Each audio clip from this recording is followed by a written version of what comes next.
بسم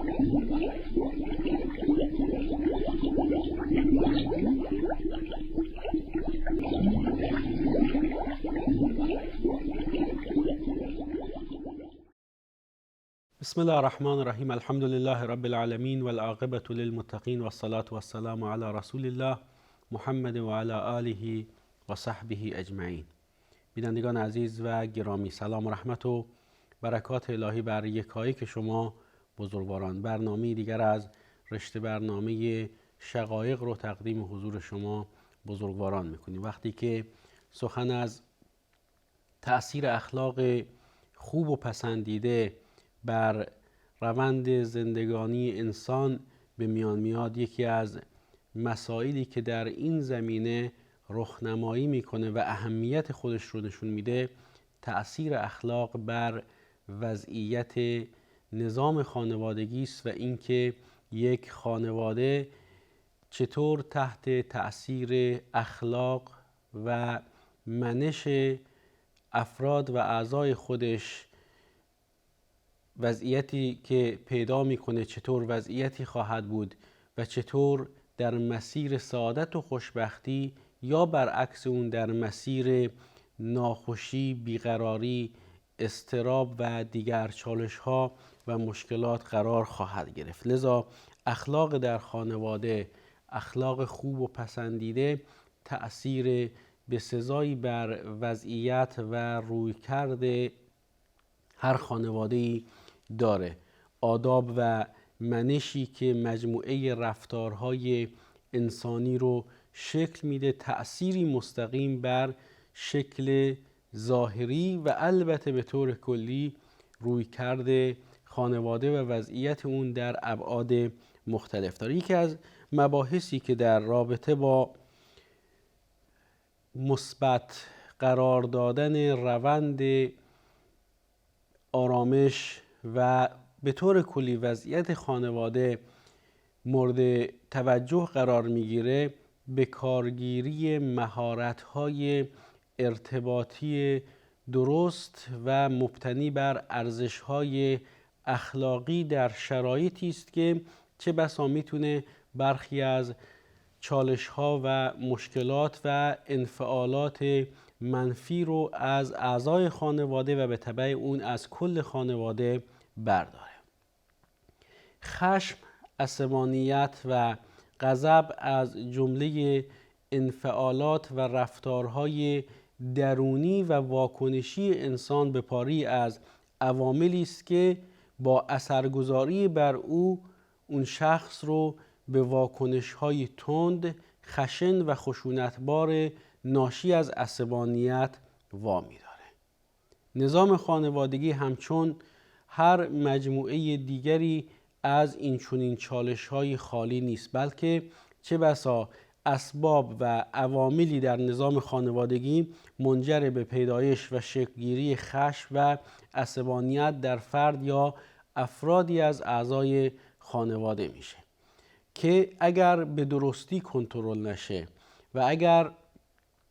تعامل درستی بر اساس مهارت‌های رفتاری با این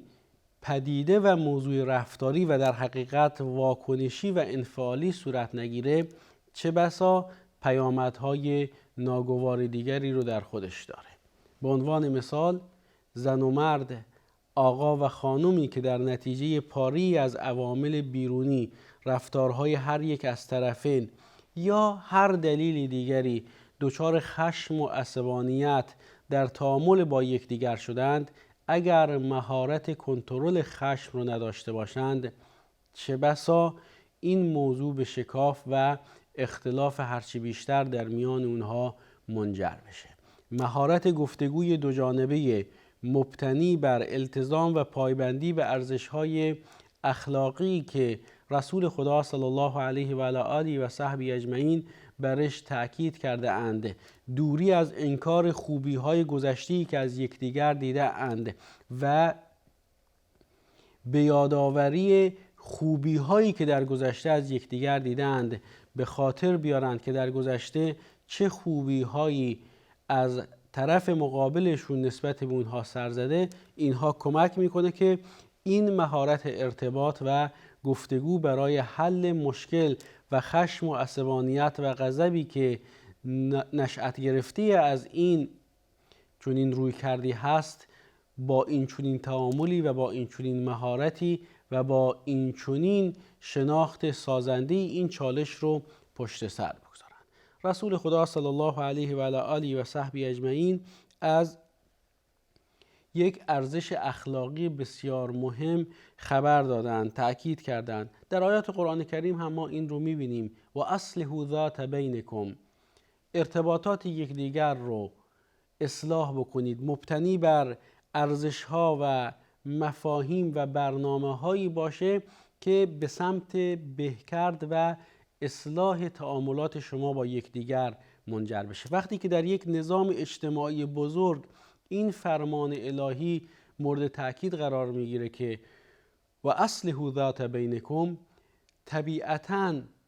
باید این موضوع در نظام خانوادگی از اهمیت بیشتری برخوردار باشه، چرا که میزان و مقدار ارتباطات خانوادگی از نظر زمانی از یک طرف و برداشته شدن برخی از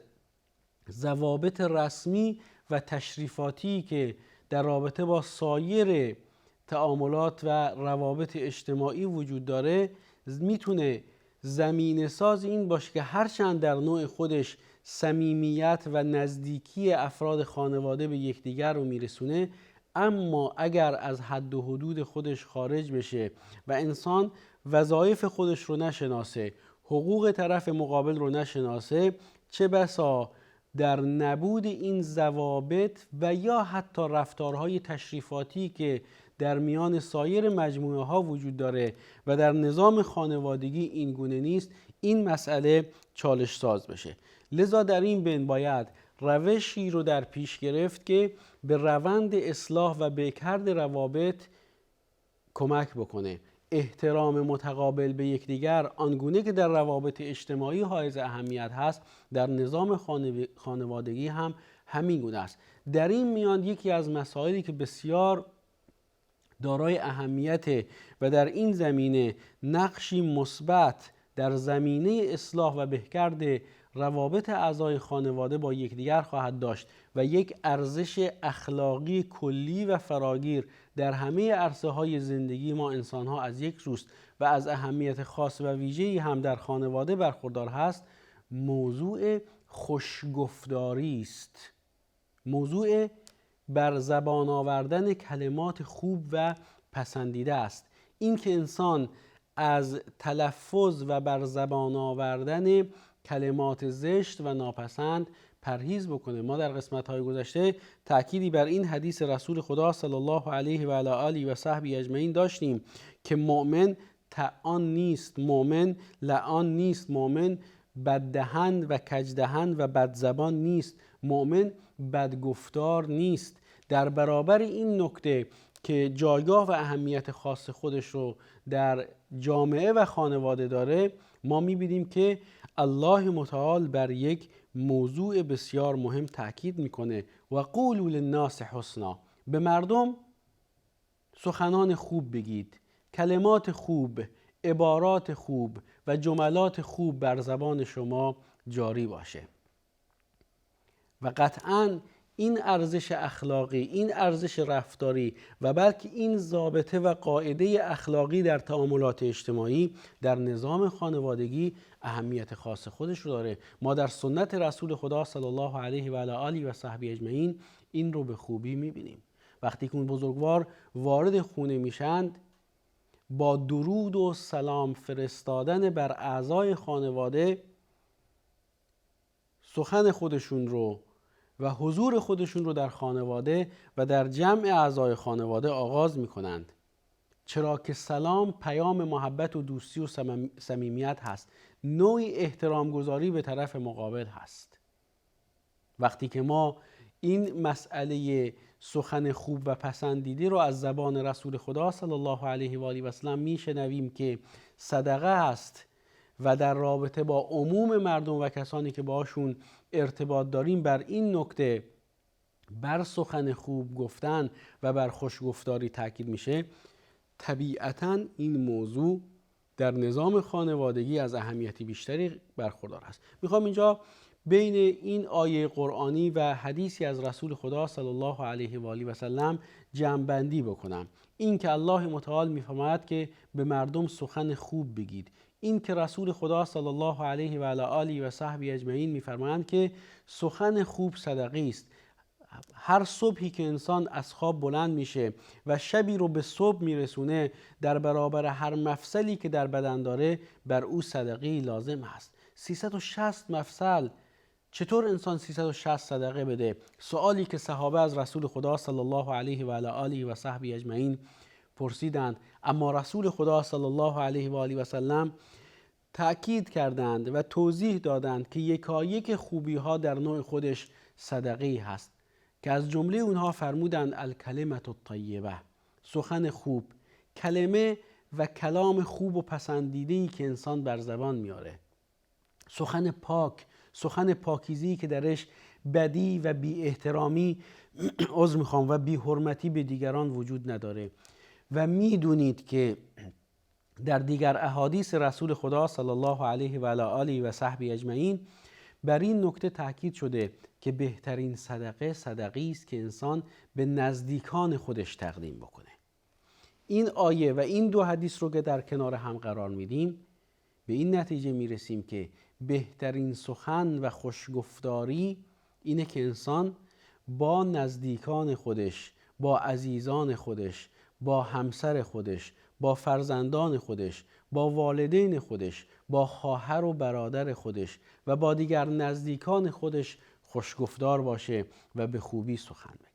که یکی از نمونه های این خوشگفتاری که محبت میاره، صمیمیت میاره، احترام متقابل میاره و هر کدوم از اینها تقویت کننده بنیان خانواده هست،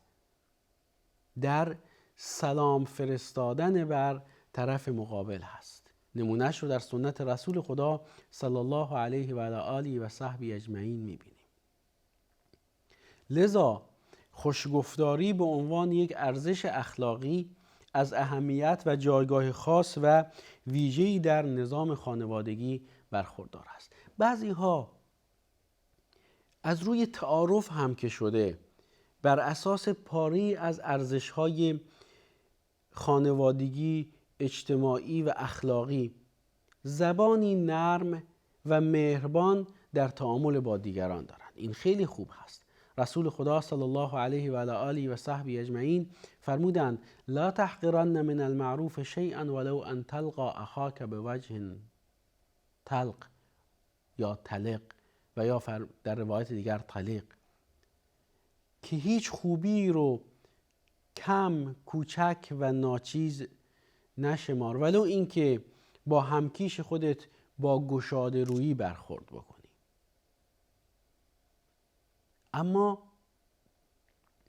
گشاده رویی این افراد بر این اساس هست که دیگران قضاوت بدی درباره اونها نکنند و این در حالی است که با چهره عبوس، اخمو و در هم کشیده در خانواده برخورد میکنند. شخصی در نزد رسول خدا صلی الله علیه و آله و صحبه اجمعین اظهار تعجب کرد از اینکه رسول خدا صلی الله علیه و آله و سلم فرزندان خودشون یا نوه‌های خودشون رو میبوسند. اظهار تعجب کرد از اینکه در جامعه رسول خدا صلی الله علیه و آله و صحبه اجمعین جو و فضای غالب ارتباط صمیمانه و آکنده از محبتی است که بزرگترها نسبت به کوچکترها و همچنین احترام آکنده از احترامی است که کوچکترها نسبت به بزرگترها دارند. رسول خدا صلی الله علیه و آله و صحبه اجمعین بوسه زدن بر گونه فرزندان رو نشانه رحم و شفقت و عطوفت و مهربانی برشمردند که در دل افراد وجود داره. و اون شخص که در شگفت و تعجب بود از این روی کرد رسول خدا صلی الله علیه و آله و سلم و دیگر صحابه، خبر داد که این تعداد فرزند داره اما هیچ کدومشون رو نمیبوسه، که رسول خدا صلی الله علیه و آله و سلم از این موضوع خبر دادن. تعامل آرام، نرمخویی و خوش اخلاقی با افراد خانواده که پر از محبت باشه، صمیمیت و دوستی میاره و روابط اعضای خانواده رو با یکدیگر قوی، مستحکم و استوار میکنه. اونجاست که دیگه فرزند نوجوان و جوان خانواده به دنبال و جستجوی محبت در بیرون از خانه و خانواده بر نمیاد، چون صمیمیت و دوستی و محبتی رو در رفتار پدر و مادر خودش و در تعاملات پدر و مادر خودش میبینه که احساس نیاز نمیکنه که به دنبال محبت و دستیابی به محبت در خارج از نظام خانوادگی بر بیاد. و این کمک میکنه به این که روابط در نظام خانوادگی خوب، صمیمانه و دوستانه باشه و این دستور الله متعال است. و اصلحوا ذات بینکم. روابط خودتون رو، روابطی رو که در بین شما هست، اصلاح بکنید. دوری از کلمات زشت، دوری از کلمات تحقیرآمیز، دوری از سخنانی که طرف مقابل رو تحقیر بکنه بسیار حائز اهمیته.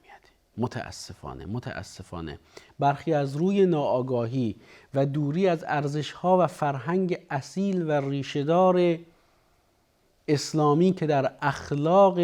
نبوی جلوه‌گر شده و خوبی‌ها رو معرفی کرده، از رذائل و زشتی‌های اخلاقی برحذر داشته، از این دورند، نسبت بهش ناآگاه هستند و بر همین اساس رفتاری تحقیرآمیز نسبت به همسر خودشون و نسبت به فرزندان خودشون دارند. با توپ و تشر و به صورتی خشن و با غلظت با فرزندان خودشون رفتار میکنند، یا حتی زشتر از این در برابر فرزندان خودشون همسر خودشون رو تحقیر میکنند. ما میگیم همسر، کسی که شریک زندگی است، کسی که سر و سودای او تمام دغدغه ها، نگرانی ها، آمال و آرزوهایی است که شریک زندگیش داره و همسر اوست. انسان با نگاهی تحقیرآمیز و با رفتاری تحقیرآمیز او رو در برابر سایر افراد خانواده تحقیر بکنه، این شالوده نظام خانوادگی رو از هم میپاشونه. لذا احترام متقابل مبتنی بر محبت و دوستی و صفا و صمیمیت رو باید در راهنمودهای قرآنی و نبوی جست که تاکید میکنه بر این تعاملات در همه تعاملات و رفتارها که در نظام خانوادگی از اهمیت خاص و ویژه‌ای برخوردار است. ممنونم که تا پایان برنامه با ما همراه بودید. الله نگهدارتون.